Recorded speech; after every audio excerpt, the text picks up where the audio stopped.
Hello, everyone, and welcome to another edition of RedHawks Weekly, joined by the Forum's Eric Peterson. I'm Jody Norstedt, and we have a special guest today in studio, Buddy Sosnoskie, an outfielder for the Fargo-Moorhead RedHawks, and the no-mustache Buddy Sosnoskie. You trimmed it off a couple of weeks ago, but now it looks like you're growing it back a little bit. I'm going for the distinguished old man beard look now. There you go. Something you can never go, right? Well, you know, he had the stash nasty look going as like the call. Now he's got the hair going. Is that like faux hawk or what's the deal up there? I was trying to figure out how to hit, so I just went with a really bad haircut and put some product in, wash it once a week, and it stands up on its own by now. Nice. Okay, let's talk a little bit of baseball. The RedHawks in the middle of a series with Sioux City. They win the first one on Saturday. They've lost Sunday and Monday, and now they'll close it out on Tuesday with another night game. That is tonight as we're taping the show. But, Buddy, you dropped 2 games in a row. I guess does the mind start to wander a little bit? I know it's been quite a bunch of road games in here, but where are you guys at right now as a team? I think we're fine. I mean, it's 2 games in a 100-game season. It's a real long season, and we know we're still at the top of the standings right now. We just have to go out and take it day by day and just try to get a win each day and not lose more than 2 in a row. Just try to stop skids right there. Eric, the way this team has been playing, as Buddy mentioned, they're still at the top of the standings right now, but the pitching is getting it done right now. 3.29, the best ERA in the American Association. You're led by 3 guys that are in the top 7, Taylor Stanton, Jake Labor, and Alex Caldera. This pitching staff has been terrific. Yeah, they've all taken their turns kind of being on a roll. I mean, I think Jake Labor had 3 starts earlier in the year where he was lights out, and now he's kind of back to it a little bit. And Taylor Stanton's been, virtually unhittable the last few times. His last 2 starts, he's pitched 17 innings, given up a total of 10 hits, struck out 17 batters, and walked none. So I think you'll take that every 2 starts out. Is it nice to be behind pitchers that are able to do what these guys have been doing so far this season? It makes it a lot easier on us that we're not running around everywhere trying to cut down runs. And if you know your pitchers are going to fill the zone, work down, then you know the infield's going to get a lot of work, and the outfield you're still ready every pitch, but you know that they're going to really pitch to contact. They've got good stuff to be able to get some strikeouts, and it takes a little pressure off the bats. I mean, we still got a hit, as you could see yesterday, and the day before, that 1 big inning can cost you. So we have to still be ready to swing it every day and be able to give them some run support. Well, let's talk about your season, Buddy. Your second year with the RedHawks. Let's take a look at some of the video. And I know, you're so friendly to the camera, giving us a wave there. Yeah. That was back in the mustache days, so that was about a couple of weeks ago. But the power numbers seem to be there for you. You're hitting 247, and you've popped out 6 home runs. Maybe even you're surprised at how far you hit that ball.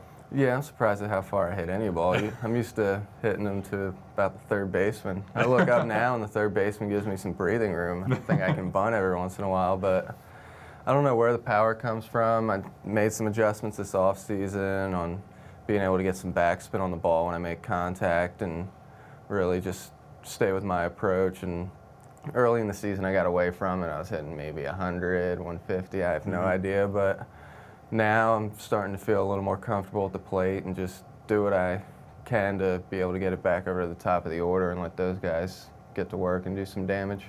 Kind of looks like a young Will the Thrill Clark out there hitting those home runs, but this is kind of an historic moment for this RedHawks Weekly. This is the first Merritt we've had on the show. Yeah. Merritt Sosnoskie, for those of you out there who knows his real name, and but what part of your life did it become Buddy? Probably about when I was 1.5, somewhere in that range. My brother's actually 10 months older than me, so we grew up pretty much the same age. People called us Irish twins, and Merritt was my grandfather's name, and when I was a baby, so was he. He had a My Buddy doll, and he would shake me and throw me around, push me, and say "My Buddy," thinking I was the doll, and it just stuck. My first birthday cake said "Happy Birthday, Merritt." It was one of those sweet face cakes too. Oh, it was black and white back then in the Stone Age, but then after that, it always said "Happy Birthday, Buddy." And I think the shaking might have done a little bit to me, but. Has anybody at any point in your life called you Merritt? Does anybody call you Merritt, like your grandma or anybody, or has it always been Buddy as long as It's always you can been remember? Buddy, except that first day at school. Virginia Tech, we had 600 people in class, so you didn't have to worry about them doing roll. But Francis Marion, they would be like, Merritt Sosnoskie, put my head down. Just call me buddy. Talk about your path to where you are right now, because you went to Virginia Tech for 2 years, then, as you mentioned, went to Francis Marion. Talk about your path and where you've gotten to here right now. You even had some time, I know last year you signed with the Baltimore Orioles organization, had some time there. Yeah, I've just bounced around my whole life. Grew up in Philly, lived in Virginia, North Carolina, PA. Just I'm kind of a nomad, so I'm used to having a different place to be each year. But Virginia Tech was a good experience. I played against some good competition. Their first baseman, Luke Merton, played against him from Sioux City, and it really prepared me for professional baseball. Francis Marion also, I was able to work myself, get into like a professional mindset on the business I need to take care of, and it's just, you learn in this game to just roll with it. Whatever happens, happens. And from Francis Marion, my opportunity was to come here. From here, I was able to go to Baltimore, and I did what I had to do in spring training there.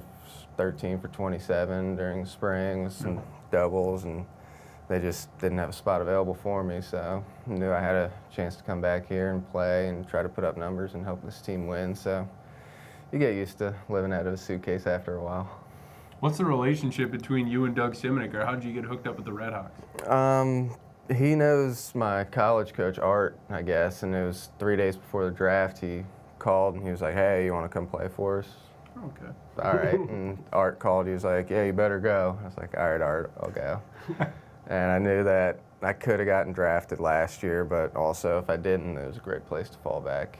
What's the initial, you said you've lived a lot of places, but kind of on the East Coast. When you heard Fargo initially, what did you think? I didn't know where Fargo was. I was like, wait, where am I flying? And I didn't know it was Fargo because we're going straight to Sioux City the next day. I was like, where's Sioux City? Where's Fargo? I was like, take me to the airport, Mom. Let's find out where I end up. And I guess, what's it been like? What's the experience been 2 years? Has it been better than you've hoped, or has it been kind of one of the better places you've been able to play to this point of your career? I love it. I mean, you come in, you get your work done. It's professional baseball, so it's more laid back. You know, you got 100 games to work with, and it's just, you go out and have fun because there's no other job I'd rather have. College baseball, you've got 3-4 games a week, days off, you practice in season and all that. I know I sound like Allen Iverson, but I mean, it's just day in, day out. You just at the field, and if you don't love it, it grinds on you, but I mean, there's no other job I'd rather have. I'd rather do this than sit behind a desk all day, or I see how grumpy Dad gets over whatever he does now, so I'd rather just be able to play baseball, forget about it, and go into the next day. Well, let's take a look at the standings right now. The RedHawks, as we mentioned earlier, in first place in the North Division of the American Association. 3.5 games up on the Winnipeg Goldeyes. And, buddy, as you look at that, I mean, I just heard you go, that's pretty good. That looks pretty good to be on top. Yeah, I didn't know we were on top by how much. I mean, we don't look at the standings. I know that's Doug what all probably players does, say. Now you're looking at them. We're forcing you to look at Yeah, them. I know. I don't like this. I don't even look at my stats in season. I just know if I feel good or if I don't. I mean, it's good to be on top. You just got to try to win each game, though.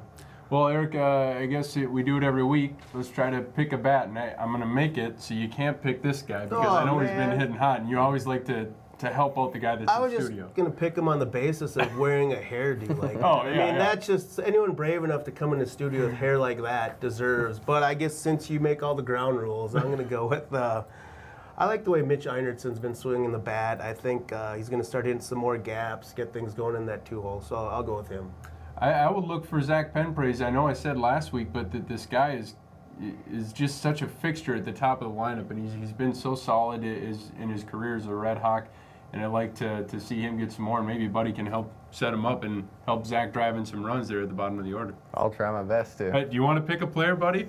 Go with my roommate, Todd Jennings. Okay, Todd Jennings. Because he's a good guy, and I want to see him get some hits. That must be quite the me. apartment. That might be another topic someday. But I've heard I've heard Todd is quite the character. Yeah, we'll just put it there. All right, thanks for watching, everyone. Go out and check out the ball club tonight, Tuesday night. The RedHawks finish the series against Sioux City. He's Buddy Sosnoskie. He's Eric Peterson. Jody Norstedt saying we'll see you next week.